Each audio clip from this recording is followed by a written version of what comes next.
Once again, my name is Nob. This topic today is about rape in the Bible. There are lots of misconceptions, false teachings, false accusations regarding the topic rape in the Bible. There are a lot of people out there, due to their lack of understanding concerning rape in the Bible, they feel that the Bible is condoning raping of women. So this topic is a very controversial topic out there among a lot of people. Some people are saying, yes, the Bible says you can rape. And some people are saying, no, the Bible never say anything about rape. But one thing for those who are familiar with the Bible, anytime a rape happened in the Bible, for example, when Jacob's daughter Dinah got raped by this guy, this prince, Jacob wasn't too happy about it. Dinah's brothers, they weren't too happy about it. They knew that that was wrong. They didn't like that. But besides the fact that that was wrong, there had to be a logical way for them to deal with it without, going and do some terrible to the rapist in the law of the Bible. In our time, rape is different. No matter what kind of rape it is, this system only sees one thing. Let me put this person in jail, and does nothing to really help the women that get raped, besides putting the guy in jail and have the guy work for them for free for whatever amount of years, and then they let him loose. So for this time, they think this is justice. And those people who feel that this type of justice that they have in this time, they will talk BS about the Bible because they don't understand where the Bible was coming from when it comes to, where the law of the rape was coming from when it comes to rape in the Bible. So I'm gonna go to the Bible. I'm gonna go to the Bible, to the laws of rape, and see, and let's analyze it to see if the Bible or the author of the laws, which is the Most High, was he allowing people to rape? Was he co-signing, condoning rape? So first, let's understand this about the Bible. A lot of people, when they see the Bible, they look at the Bible like a religious book. It's almost like as if so-called God sent a bunch of prophets to write books for mankind to create religions. One thing a lot of people fail to understand, back then you had all type of different nations out there. One nation you had out there was the nation of Israel. Nation of Israel had books written about their history, their laws. And then now people who are not even descendant of the nation of Israel, they're using their books to create religions. So the Bible is none but a extensive work of national history. National history, which nation? Nation of Israel. So for all those who take the Bible and turn it into some religious book, it was never a religious book. Just a bunch of books written by different people in one nation. They had different views. They had laws. So every civilized nation in antiquity, one thing that made them civilized was the fact that they had laws to follow, laws to abide by, so that their civilization would be run smooth. Just like in our time, almost every nation has a constitution. They have laws to follow. And the laws of the Torah is exactly that. Laws that people in one nation follow as a constitution. The only difference between the laws of the Torah and which is the constitution of the nation of Israel, and other people's constitution, the Israelites, they were saying that these laws came from the Most High, came from not from their minds, but from a creator, a super being, a heavenly ruler, heavenly king. That's the only difference between the laws of the constitution of the Bible of the nation of Israel when comparing to other people's constitution. So now we're going to go to the Bible. I'm going to let the Bible speak for itself, and let's see what is the Bible saying about rape in the law. So we're going to go to the book of Deuteronomy, chapter 22, and we're going to start with verse 22. So chapter 22, verse 22, all the way down to 29, these are laws concerning different type of rape. So, well, before I even go there, most people, we know the definition of the word rape. But for those who don't, who's not sure, let's see. Let me define rape a little bit. For those who supposedly don't know what am I talking about? What rape am I talking about? So when you Google rape, you're trying to find a definition for the word rape. It'll tell you rape is any unlawful sexual intercourse or any other sexual penetration of the vagina, anus, or mouth of another person with or without force by a sex organ, other body part, or foreign object. Well, that was straightforward. It's basically some sexual intercourse going on. They say either by force or without force. One story in the Bible where a man had sex with a woman, they always call it like rape, was the story of King David when he saw this woman taking a shower, this woman named Bathsheba.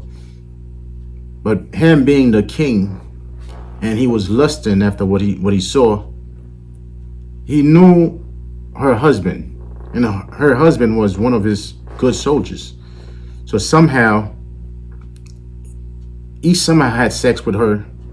So a lot of scholars, they put that like a form of rape, because he knew she was married, but at the same time, the fact that he was a king, he felt like he had that type of power to do something like this. And then when he noticed he got the woman pregnant, he trying to have the guy leave the war, have her husband leave the war to go and sleep with her, because they had just got married. In the law of the Bible, when it comes to marriage, the first year, the newlyweds are not, the men were not allowed to go to war, to go do anything. He had to spend the whole year with his wife, enjoying his new wife. But this guy, somehow, he just got married to his wife. He totally bypassed the fact that the law says you gotta stay home with your wife for a good year. But he wanted to please men instead of the Most High's laws, instead of the Most High. So he went to war for David. So after David got her pregnant, David was trying to be slick, trying to tell him, look, go back to your wife and go do your duty of a newlywed, of a new bridegroom. Go sleep with your wife. Hopefully, David was thinking, if he goes sleep with his wife and then she gets pregnant, although she was already pregnant by David, maybe he would think this is his kid. That was some crazy stuff. But eventually, David got punished for that wickedness, because when the guy refused to go back to his wife, David put him in the front line of the war, so he would die, and then that would solve everything, and then David would be would be with the dude's wife after he dies. And what happened? The dude died in the war. David took his wife. The Most High got mad. David got punished. The woman got pregnant. The woman had a child. The child died. So it wasn't a good outcome. It wasn't a so the Bible is not trying to make rape look like a good thing. Anytime rape happened, it was never really a good thing in the Bible, because the Most High is not asking for people to go rape people. There's a proper way for a man to get a woman, and for men, well, let me let the Bible speak. We're gonna go to the book of Deuteronomy, verse 22, and we're gonna start with chapter 22. Deuteronomy chapter 22, verse 22. It says, if a man be found lying with a woman married to an husband, then they shall both of them die. So this doesn't sound like something a law that's saying, if you go do this thing, you're supposed to live. The Bible is not like today, where you do certain crimes and you just go to jail and then do a few years and come back out. The Most High is not down with that. The minute evil people do some evil crime, the Most High said, look, the only way to clean the land, you gotta get rid of that. You gotta get rid of those people. Don't even let them stay alive. Don't put them in no jail, because they dirty. They're still making the whole land dirty. That's what's happening in this time, in this world. A lot of people doing like evil stuff, then they just put them in jail, and then as if that solves the problem. These people, once you put them out, they come out, they do worse than what they did before. So that's not solving anything. So the Most High says, if that happens, if a man be found lying with a woman married to an husband, then they shall both of them die. Both the men that lay with the woman and the woman, so shall thou put away evil from Israel. Just like I said, Most High said the only way to get rid of evil, these people that do certain crimes like this, both the man, whether it was by force or without force, they gotta go. So if that man just found that woman and then he kick it to her, knowing she's married, Most High say they gotta go. No jail, no jail time for them. These people are evil. They just gotta go. So verse 23. If a damsel that is a virgin be betrothed unto an husband, and a man find her in the city and lie with her. Now this guy see this woman. She's betrothed. She's engaged, a spouse, engaged to another man, and then he goes and do his thing on her. But it says in the city. Why is saying in the city? In the city, basically there's a lot of people around. So if this guy comes and do this in the city, both of them, they're supposed to die. If she didn't scream, because if she's in the city, many people are around. She has to scream. That's the only way she wouldn't die. But if she just there taking it, making no sound, everything is all good, it wouldn't be good for her and him. Well, verse 23. In fact, no. I'm not at that part yet. Verse 23. If a damsel that is a virgin be betrothed, well, the fact that she's betrothed, she's engaged to a man, she would be in trouble if it happens in the city. Verse 24 says, then ye shall bring them both out unto the gate of that city, and ye shall stone them with stones that they die. So both of them, when a dude rape a woman back then, that's to show you how the Most High is not condoning rape. The Bible is not condoning rape. So for those people out there especially people who are against the Bible. Like you have this group called they call themselves they follow some Kemet, some Egyptology stuff.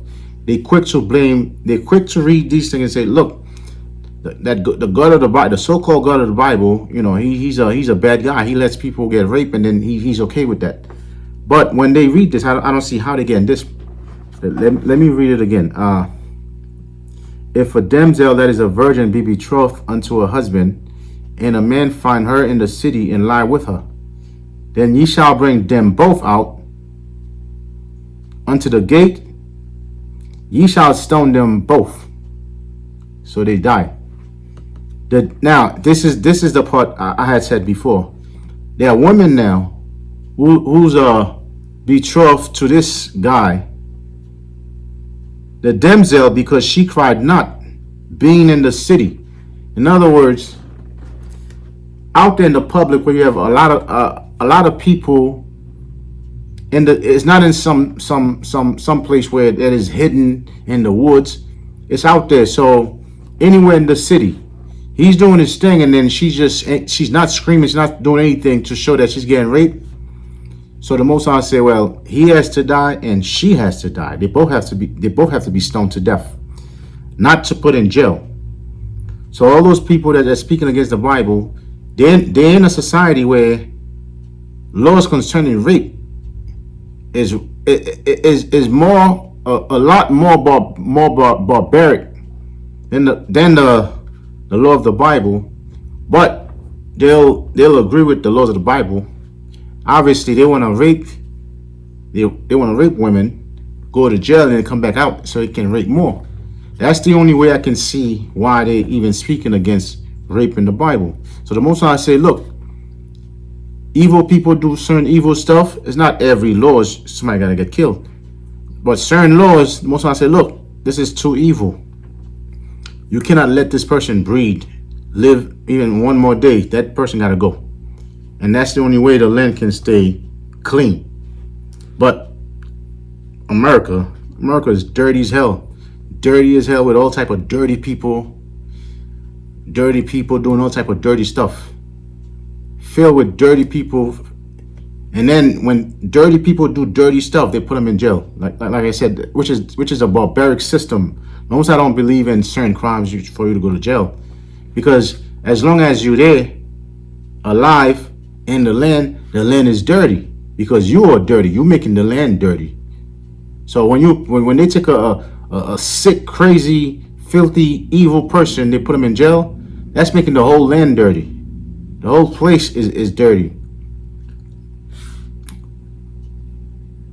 So because she cried not, being in the city, and the man because he had humbled his neighbor's wife. That's all you have in this world. A bunch of men doing adultery with a bunch of women.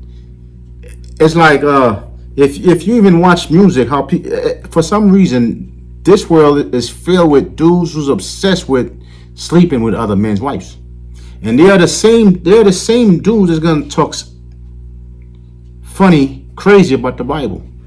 The same people that's out there doing all type of crazy stuff. They'd be the first one to say, no, the Bible is wrong. That's because they're evil inside. If they weren't evil inside, they would understand where the Bible is coming from when it comes to law of rape.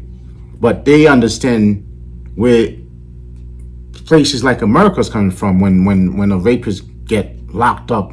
They understand that. That's because they're evil. They want the evil person to still stay alive. Just in case if it was them, after they do some crazy crime like this, they're supposed to let them live. And it says that at the end, so thou shalt put away evil from among you.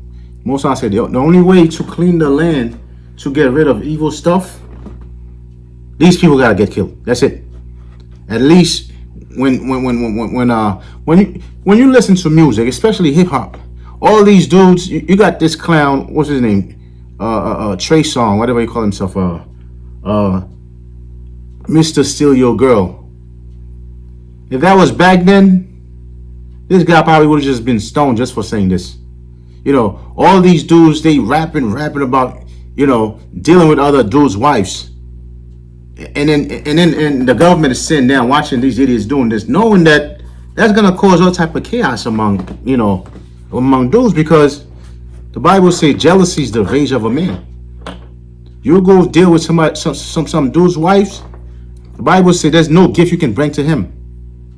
There's nothing you can pay him to make him chill. No.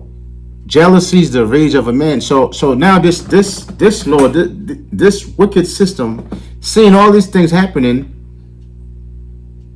and they're just watching because they know what things like this gonna do. Gonna cause even more evil to be happening, and more. These dudes, they just out there. They sing about their wickedness, and this wicked system just. I don't know. This wicked system just happy just seeing things like this, knowing that things like this will cause all type of chaos, all type of war, all type of killing, murdering. Verse 25.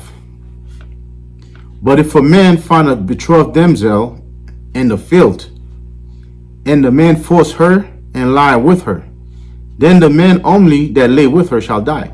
Now there's a different case. The first case was in the city. It says both of them gotta go.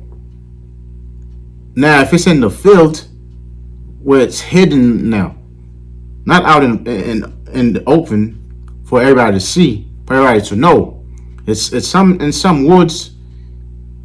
I don't know. This one was just happened to be there, and then unfortunately, this rapist guy finds her and rape her. Now the Most High says,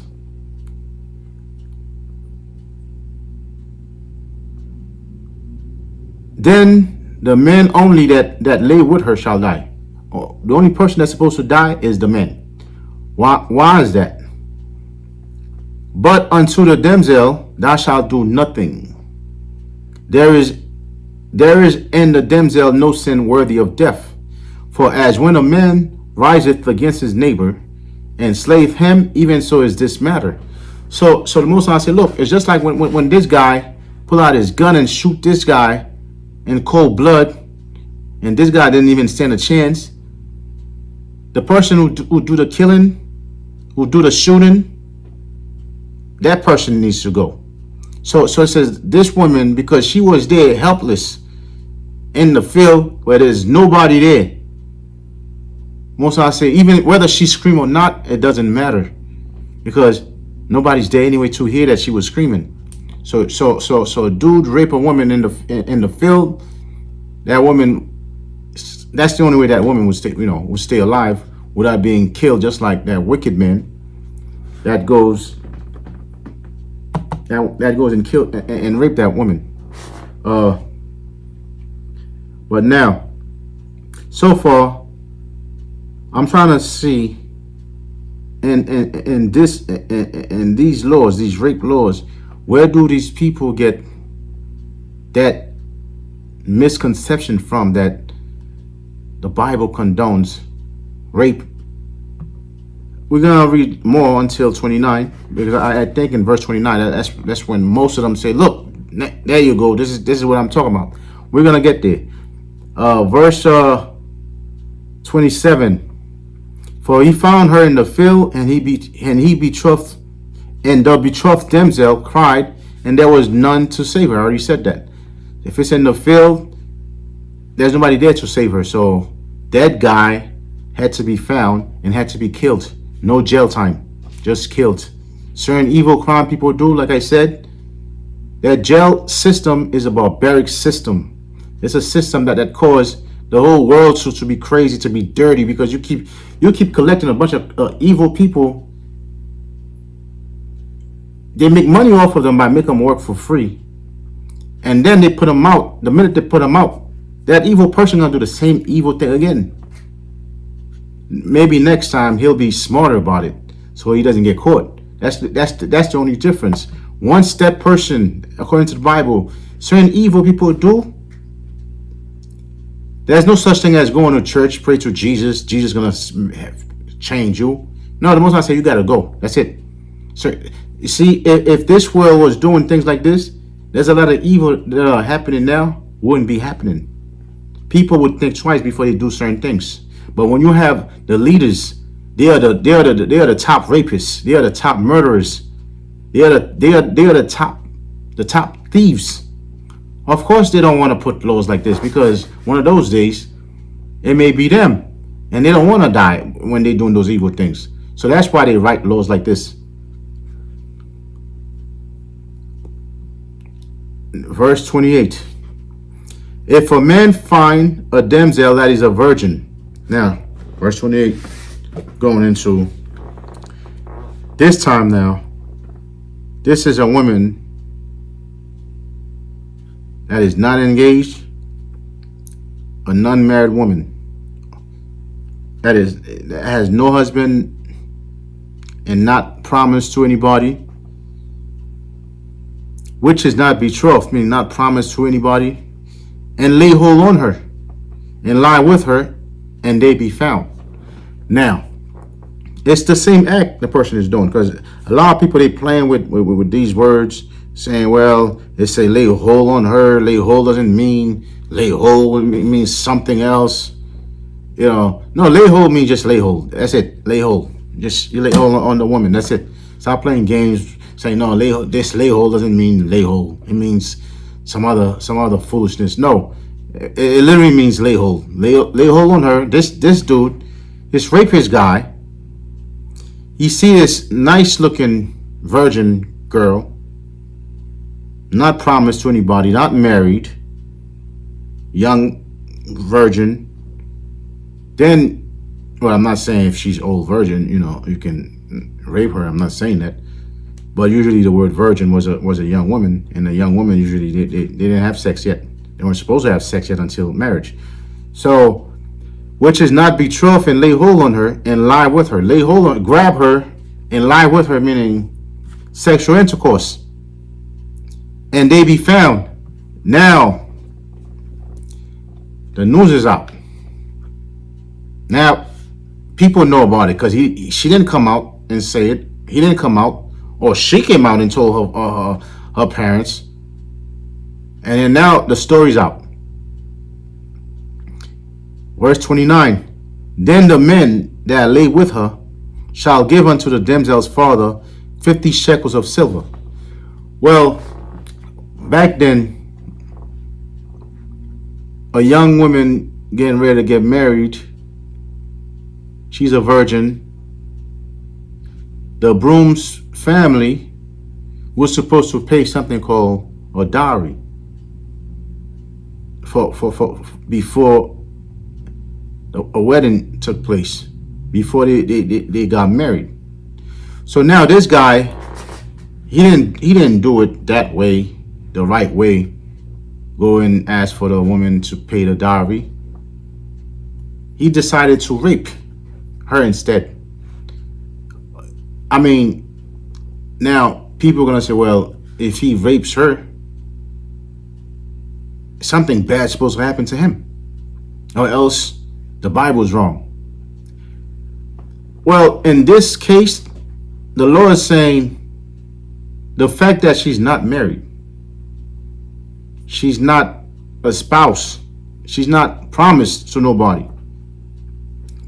And if a dude, just like with the story of Jacob and his daughter, and the dude that raped his daughter, Jacob had the spirit of the Lord in him.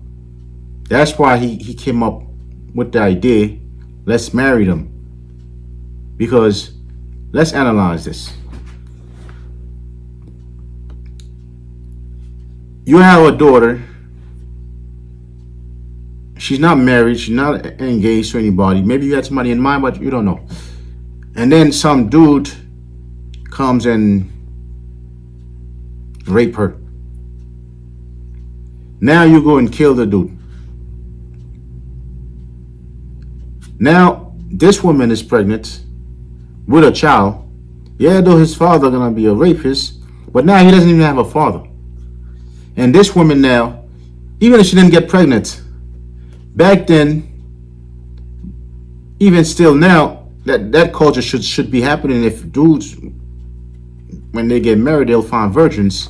I'm sure there'll be a lot. If dudes had made up their mind, they said, "Look, we only gonna marry virgins." I'm sure these girls wouldn't be going around sleeping with dudes all over the place before marriage.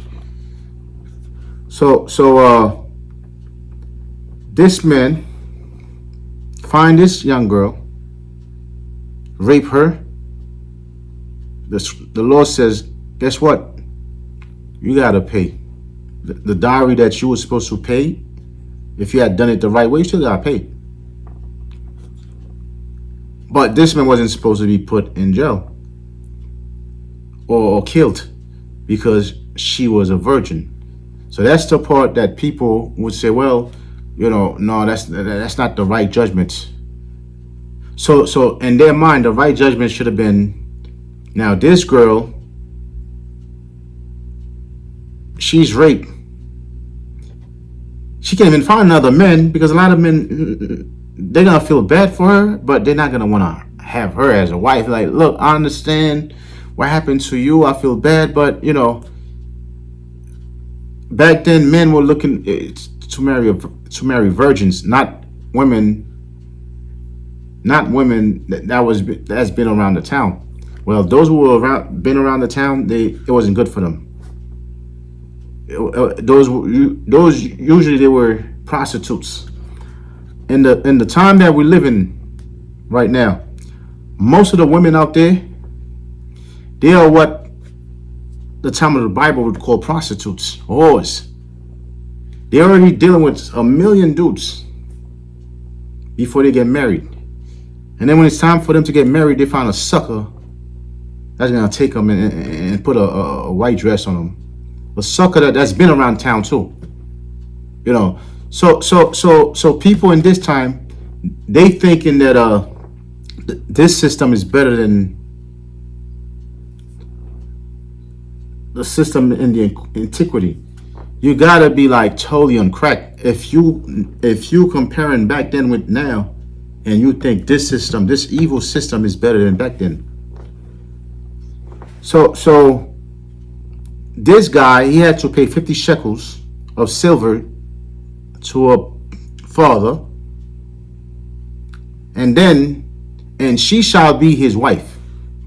That's the law of the scripture when it comes to a man raping a young virgin that is not married, that is not engaged. You had to pay the same money, the same thing you had to pay for the dowry of a virgin. You had to pay, and then you had to marry her. Because, like I said, I understand. When I really analyze it, I kind of see why it makes more sense to deal with it like this instead of kill this guy or put him in jail. Now this woman is like, she's gonna be without a man probably for life, because most men, especially men who wanted virgins, they weren't gonna deal with her. So she would have to stay in her father's house her whole life, in her parents' house her whole life, with no man, with not married. So the Most High, that's not what the Most High wanted. So the Most High said, okay, unfortunately, you happen to be somewhere. Maybe if you weren't there, that wouldn't have happened to you. Now that you were there, unfortunately, that happened to you. This is what's supposed to happen. Now you have to go and marry this guy. This guy still has to pay, but on top of this, his punishment was, and she shall be his wife because he had humbled her. He may not put her away all his days. Well, this is his punishment for doing what he did, for him not doing it the right way. Go and talk to the person, to the parents, and then eventually some type of agreement. Say, okay, she's gonna marry me, she's gonna be my wife, and then wedding happens, and then go live together. For him not wanting to do it the right way, doing it in a way, even if it's not wicked, in a funny way, in a crazy way, in a bad way, no matter how you look at it, that's not the proper way for a man to get a wife. The Most High and the law of the Bible is not condoning that, dudes, if you want wives, go find a pretty thing outside, young thing, you know she's a virgin, just jump on her and do your thing, and then say, look, here's the money, give me my wife. But even back then, when a man did this, he still had to pay. She didn't have to be his wife. It all rely on whether the father wanted that to happen. The father can say, look, give me the money and beat it. You're a wicked man. I'm going to keep my daughter, hopefully, find a man for her or whatever. But it had to do with whether the father agreed or not. So says that because he had humbled her, he may not put her away all his days. So the same law, when you read it in other parts, that's the part that goes into, if the father refused, he still had to pay. But she didn't have to be given to him because he raped her. Although he wasn't going to get death, but he had to pay. And the father had the right to say, look, I want him to marry her. He has no choice. And then because of this, he may not put her away all his days. Meaning, that man, no matter how wicked that woman became, whatever wrong thing she was doing, well, except going to commit adultery, he had to take it forever for the rest of his life. That was his punishment, because back then, if a man married a woman and she was a way that he didn't want her, she was wicked, he could say, look, I'm giving you a divorce. You go your way, I go my way. But in a case like this, the Torah says his punishment is that he can never divorce her. And that's it. So this is the law of rape in the Bible. So I read the whole thing. I'm trying to see how someone in our time would compare this barbaric system with their barbaric laws and still has the nerve to say, look, so-called God, the Most High, is condoning, the Bible's condoning women getting raped. You got to be on crack, or you're on some heavy substance, But though this young girl got raped, I do believe 100% the way the Bible says to deal with this situation is the best way to deal with it. Any other way wouldn't be fair at all. It wouldn't be fair to either the girl who got raped, wouldn't be fair to the father and the mother, the parents who raised that girl, or maybe wouldn't be fair to him, although he did a wicked crime. But most I say that's not the type of crime to put a man in jail for, because she wasn't married. She was available, although he did it the wrong way. The Most High still say, look, in a society, you will have acts like this happen. There's got to be the best way, the best solution for things like this. And according to the Torah, according to the Most High's laws, like the Torah, like the Bible said, the Tanakh says, the Most High's laws is perfect. And I find no problems at all with the way the wise guys back then, the geniuses, the sages, the elders, the priests, the Most High say for judgment to be executed for this thing. So with this, I'm going to say shalom.